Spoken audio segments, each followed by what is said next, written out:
This is how I get a small sketch onto a large canvas using a projector. I have an old Epson projector. I will put the model number in the description of this video. First I do the sketch, then I take a photo of it. This is my setup of how I take my photo.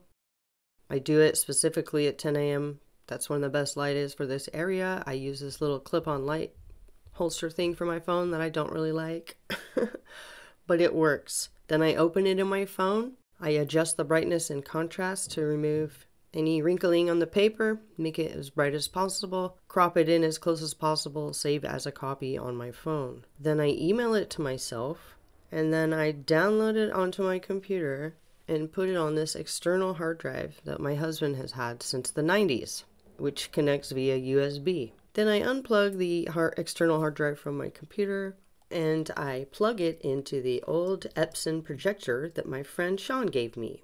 I make sure that the projector is plugged in. I make sure that the hard drive is plugged in, and then I make sure they are both turned on.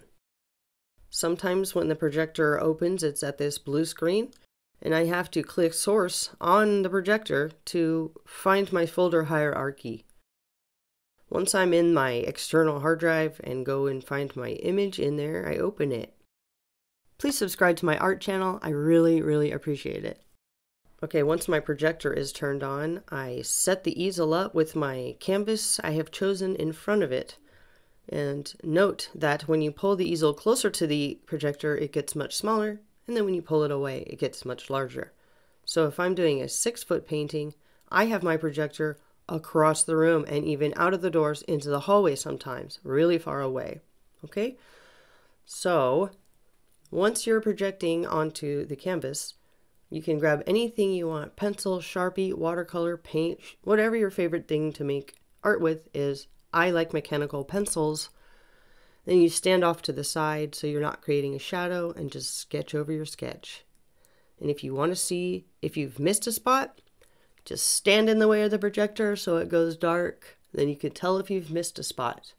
That is all. This is me getting excited that I didn't have to do a grid and I didn't have to erase a grid off of my canvas before I painted it. Woohoo! Good job. Good job learning how to project your art onto a canvas so you don't have to do the grid. If I have helped you in any way get your art onto a canvas using a projector, please subscribe.